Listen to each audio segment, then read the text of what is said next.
السلام عليكم ورحمة الله وبركاته. حبايب قلبي، يا رب تكونوا بخير وصحة وسعادة يا رب. اللهم صل وسلم وبارك على سيدنا محمد وعلى آله وصحبه وسلم. يا مساء الخير، يا مساء الفل، يا مساء الورد، يا مساء كل حاجة حلوة على عيونكم يا رب، وعلى قلوبكم وعلى بنوتكم وعلى كل حاجة في حياتكم. النهارده بس يا جماعة احنا عاوزين، طبعا احنا امبارح الحمد لله الناس اتفاعلت معايا. اهدي بس اهدي كده، واحنا هنخلص بسرعة وهنسيبك يعني ما تخافيش. النهارده بس عاوزين نقول على جوز غلطات الناس بتعملهم للطيور، بتضيع بجد، بتسبب لها في مشاكل كتير، وبتضيع محصول السنه، يعني بتضيع انتاج السنه بتاعها كله بحاجه هي والله ما كانت حتى واخده بالها منها ولا متوقعه. احنا عاوزين نعرف بقى هي ايه الغلطات ده. وطبعا يا جماعه احنا ناس بتغلط كتير مع الحمام، وناس بتغلط كتير مع الفراخ بدون اي قصد، بدون اي قصد خالص. يعني هي بتعمل، طبعا احنا عارفين يا جماعه ان الحمام لما بتحبسيه فتره طويله بتبص تلاقيه نتف ريشه وقاعد كده، ما بقاش يبيض ولا بقى يعمل اي حاجه. هقول لكم الاول الغلطه اللي بنغلطها مع الفراخ اللي بتنقص الكالسيوم عندهم، وبتخلي الفراخ يعني دايما تاكل البيض، ودايما تبص تلاقي الفراخ بتقطع بعد ما كانت بتبيض. تعملي لها الحاجه دي بتبص تلاقيها قطعت بيض. وفي ناس اكيد سامعاني دلوقتي بيحصل معاهم الموضوع ده. الفراخ يا جماعه، طبعا احنا لما في واحده مثلا تبقى مربيه شويه فراخ بلدي ولا اي نوع من انواع الفراخ، طبعا احنا اهم شيء الفراخ البياضه، اهم شيء الفراخ البياضه دي اللي بتبيض، دي بتعتبر فراخ بياضه. فبتيجي ناس مثلا الفراخ هتطلع تطير تروح عند الجيران مش عارفه ايه، تلاقي ناس تفرش بتاعها كده اهو كده اهو. ده يا جماعه اكبر غلط انت بتعمليه للطيور، ده اكبر غلط ان انت تقطع. طبعا في ناس هتقولي طب ما انت قصيتي الريش قبل كده. يا جماعه انا قصيت الريش بس ما حشتش الريشه. انت ما تعرفيش الريشه اللي انت بتحشيها دي بتعمل ايه للطيور. الريشه دي يا جماعه بتنقص الكالسيوم عند الفراخ، بتخليهم يقطعوا بط. حتى يعني في ناس برضه تبقى سامعاني دلوقتي وتقول لي، يعني كانت ناس برضه بتسالني كتير تقول لي الفراخ بتاعتنا كانت بتبيض وماشيه زي الفل ما فيهاش اي حاجه خالص، وبصني انها مره واحده قطعت البيض. اكيد برضه انت دي من ضمن الغلطات اللي انت بتعمليها، دي بتبقى من ضمن الغلطات. الغلطه الثانيه انك انت بتحبس الطيور على طول باستمرار. لو حبست الفراخ، لو حبست اي حاجه وتبص تلاقي العنقود بتاعها نشف وما تبطش معاك بسرعه. يبقى دي اول غلطه كده. وغلطات كتيره بقى اتكلمنا عنها في الحلقات اللي فاتت، وهنتكلم عنها ان شاء الله في الحلقات الجايه. اهي دي هنسيب الفرخه دي كده. في ناس بقى برضو الحمام يا جماعه، الحمام احنا لو عاوزين نعمل الحاجه ما نقصقص، ما ننتفش الريش. يعني فرخه زي دي مثلا كده اهو، قبل ما نتكلم عن الحمام وقبل ما نتكلم عن اي حاجه، انا لما جيت قصقصت يا جماعه انا قصقصت مش نتشت. ما ينفعش انتش كده اهو، لا. انت ما تعرفيش الريشه دي بيبقى فيها نسبه كالسيوم جامده بتغذي الطيور. يمكن الناس ملاحظه وشايفه ان فيها ماده كده دهنيه وماده فيها دم. الحاجه دي يا جماعه هي اللي بتغذي الطيور، اما تعوز تقصقصي كده، تقصقصي الطيور كده انت هتنتج بس يا جماعه. والحمام هتبصي بقى تلاقي الحمام الواحده بتنتج الريشه بتاع الحماميه كده اهو. الريشه دي اهم ريشه بتبقى في الحمام يا جماعه، اهم ريشه في الحمام. الريشه دي اللي بتخلي الحمام بتاعك يقطع البيض. طبعا في ناس هتقول لك طب احنا عاوزين نسيب الحمام بتاعنا يدور ياكل في السطوح وكده، وانا برضو بعمل الكلام ده كله، بس احنا يا جماعه ما ننتجش الريش اهو. عايزه الحمام بتاعك يعني برضو ما تقطعيش الريش بتاعه اهو. قصقصي كده ما فيش اي مشاكل خالص كده اهو، زي ما انا قصقصت الفراخ اهو. زي ما انا قصقصت الفراخ انت قصقص الريش بتاع الحمام.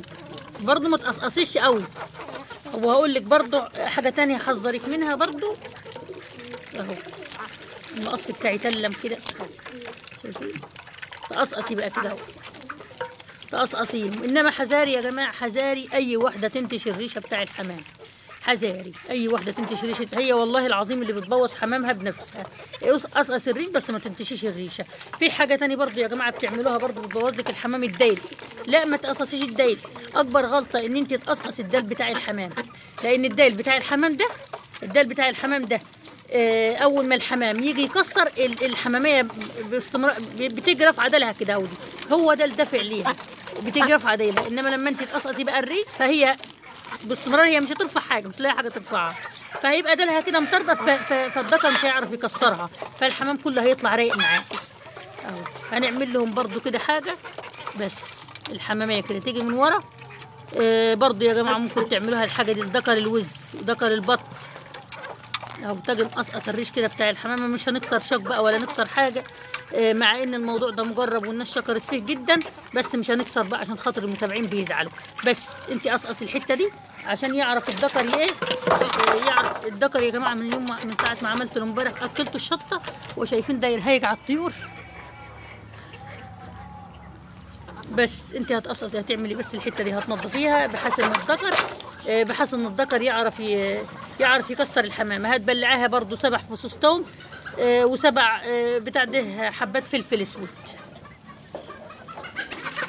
شايفين بقى الذكر داير مبهدل الدنيا. اكلته البتاع امبارح الشطه امبارح، شايفين عامل كده اهو. انا مش هجيب لكم لحظه التكسير وكده، لكن الذكر يعني الذكر مبهدل الدنيا خالص من ساعه ما اكل الشطه الفلفل، لان الفلفل يا جماعه بيسخن. وبرضه يا جماعه الفلفل حطوه برضه، قطعوه وحطوه على العلف والطيور، بيسخن العنقود جامد جامد، وبيخلي العنقود الفراخ تبيض على طول باستمرار. بس فانا زي ما قلت لكم بقى اعملوا الحاجات اللي قلت لكم عليها دي، ما حدش ينتف الريشه كلها يا جماعه، يحوشها كده من مكانها، لان نتف الريشه ده غلط غلط والله اكبر غلط. انت قصقصي بس من فوق لفوق وعادي، وافتحي الباب على حمامك. طبعا انا حابسه الحمام بقى دلوقتي ما بطلعوش خالص، ما بطلعوش بس اهو. الحمام ما شاء الله الله اكبر، يعني الحمام عشش اهو دي، وبدأ كله ما شاء الله هو ينتج. ان شاء الله اعمل لكم بقى حلقه كامله عن الحمام، عشان زي ما انتم شايفين باب العشه يعني ضيق، يعني ايه بدخل منه بصعوبه، فانا ما بحبش ادخل عند الحمام كتير، بحب احط لهم اكلهم وخلاص وما بدخلش عندهم كتير يعني. بس يا جماعه ربنا يجعل الايام دي سعيده علينا وعلى الامه الاسلاميه كلها بالخير واليمن والبركات. طبعا الديك يا جماعه برضو في ناس بتقول انا الديك مبهدل الدنيا وعاوزه اقصه عادي ما فيش اي مشاكل. قص الديك انا قصاه والله، لو اعرف امسكه لامسكه لكم. الرومي والله يا جماعه برضو قصيته اهو، كل الفراخ بتاعتي قصه بس ما بحوش الريشه، يعني بقص بس ما بحوش الريشه خالص.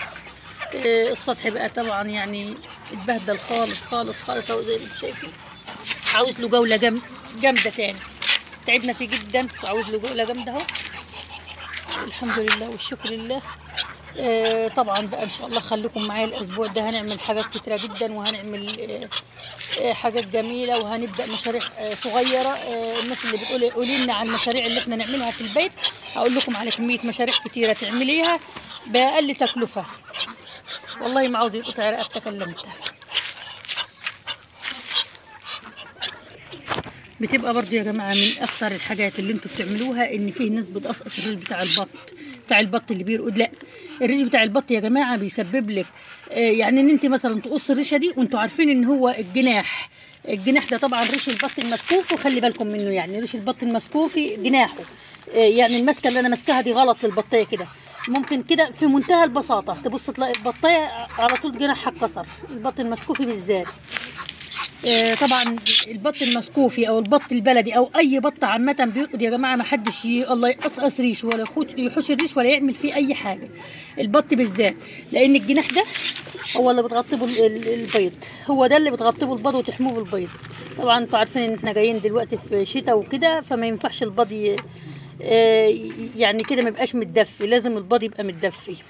فانتوا خلي بالكم برضو من الغلطه دي بتحصل مع ناس كتيره، بتقصقص الريش وبعد كده بعد ما تقصقص الريش بتبص تلاقي البطايه نفسها مش عارفه حتى تدفي البيض بتاعها.